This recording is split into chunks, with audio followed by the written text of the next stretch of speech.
Professor Nageswararao గారు, మీ నుంచి మేము ఇలాంటి అనధికారమైనటువంటి విమర్శని మేము ఎప్పుడు కూడా ఎదురు చూడలేదు.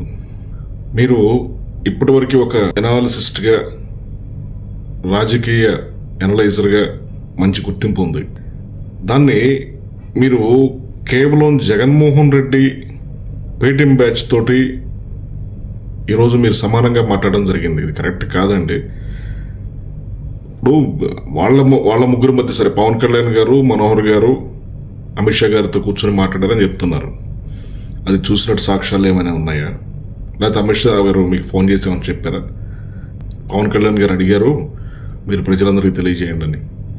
అనధికారమైనటువంటి, ఎవరికీ తెలియనటువంటి ఒక విషయాన్ని మీరు అలా విమర్శించడం కరెక్ట్ కాదు.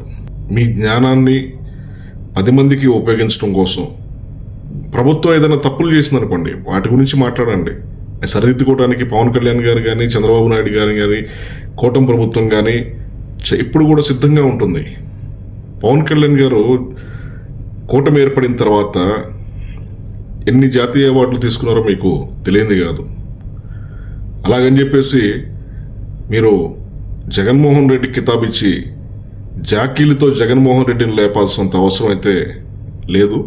ఈ రాష్ట్రం ఈరోజు చాలా సుభిక్షంగా ఉంది.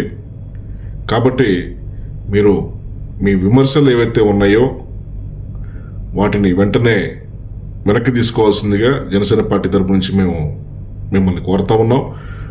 ఒకవేళ ఇది కనుక కంటిన్యూ అయినట్లయితే జనసేన పార్టీ నాయకులు, కార్యకర్తలు అందరూ కూడా మిమ్మల్ని విమర్శించడం జరుగుతుంది. కాబట్టి మీ వాయిస్ని వెనక్కి తీసుకోండి. తప్పుని తప్పుగా చెప్పండి, నిజాన్ని నిర్భయంగా చెప్పండి, అంతవరకే.